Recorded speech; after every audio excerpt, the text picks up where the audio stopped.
नमस्कार शेतकरी मंडळींनो, आजच्या व्हिडिओमध्ये आपण 10 जुलै 2026 पर्यंत नमो शेतकरी महासन्मान निधी योजना आणि शेतकरी कर्जमाफी योजनेबाबत आलेल्या सर्व महत्त्वाच्या अपडेट सविस्तर जाणून घेणार आहोत.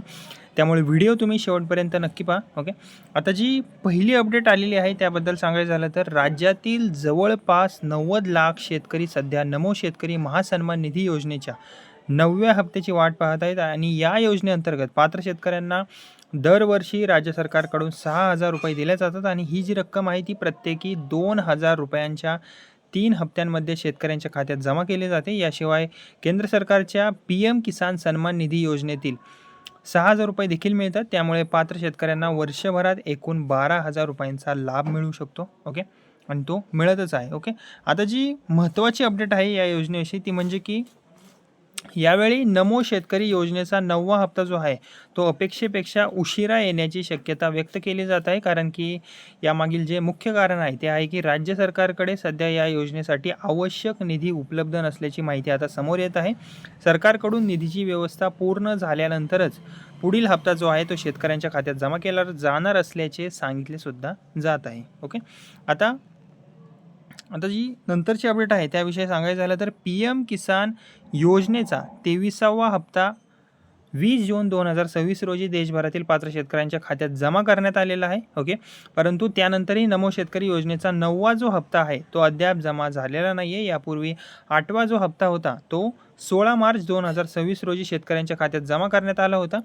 ओके, आता कर्जमाफीबाबत एक अपडेट आलेली आहे. ओके, ती म्हणजे की पुण्यश्लोक अहिल्यादेवी होळकर शेतकरी कर्जमुक्ती योजना 2026च्या अंमलबजावणीत आणखी एक प्रशासकीय अडथळा निर्माण झालेला आहे. तो म्हणजे की राज्य सरकारने केंद्र सरकारकडे आयकर भरणाऱ्या शेतकऱ्यांचा डेटा मागवला आहे आणि हा जो डेटा आहे तो उपलब्ध होण्यासाठी किमान 5 ते 6 दिवसांचा कालावधी लागू शकतो अशी माहितीसुद्धा मिळत आहे. ओके, आता सरकारला हा डेटा मिळाल्यानंतरच कोणकोणते कामं होणार, पात्र शेतकऱ्यांची जी अंतिम यादी आहे ती तयार केली जाईल. ओके, कोण पात्र आणि कोण अपात्र हे निश्चित केले जाईल. त्यानंतरच कर्जमाफीची पुढील प्रक्रिया जी आहे ती सुरू होईल. त्यामुळे पुढील आठवड्यातही कर्जमाफीची प्रत्यक्ष अंमलबजावणी सुरू होईल की नाही याबाबत अद्याप अजून तरी स्पष्टता नाही आहे. ओके, आता यापूर्वीही मुख्यमंत्री माझी लाडकी बहीण योजनेसाठी देखील आयकर विभागाकडून एक माहिती मागवण्यात आली होती. मात्र तो डेटा मिळवण्यासाठी सुमारे 4 महिने लागलेले होते.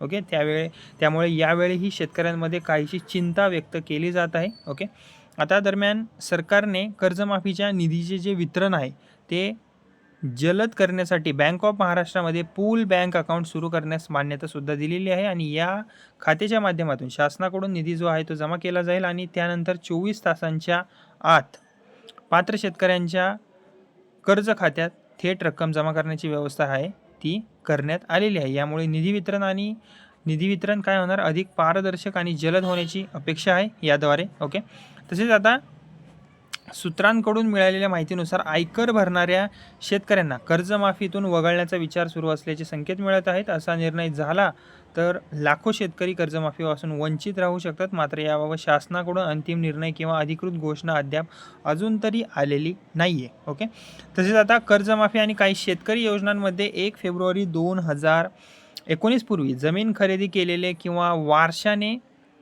जमीन मिळालेल्या शेतकऱ्यांना लाभ मिळण्याची अट जी आहे ती लागू आहे. या तारखेनंतर जमीन मिळालेल्या अनेक शेतकऱ्यांनी याबाबत नाराजी व्यक्त केली असून त्यांनाही लाभ देण्याची मागणी होत आहे.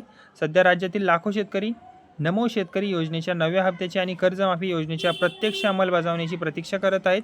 तसेच निधी उपलब्ध होणे, आयकर विभागाचा डेटा मिळणे आणि पात्र लाभार्थ्यांची अंतिम यादी तयार होणे या प्रक्रिया पूर्ण झाल्यानंतरच पुढील निर्णय स्पष्ट होणार आहे. सरकारकडून कोणताही नवीन शासन निर्णय, निधी मंजुरी किंवा हप्ता जाहीर होताच त्याची सर्वात आधी माहिती मी तुम्हाला या चॅनलवर देण्याचा नक्की प्रयत्न करेन. व्हिडिओ तुम्हाला आवडला असेल तर व्हिडिओला लाईक करा, शेअर करा आणि अशा सरकारी योजना व शेतकरी अपडेटसाठी आपल्या बडी चॅनलला सबस्क्राईब करायला विसरू नका. धन्यवाद.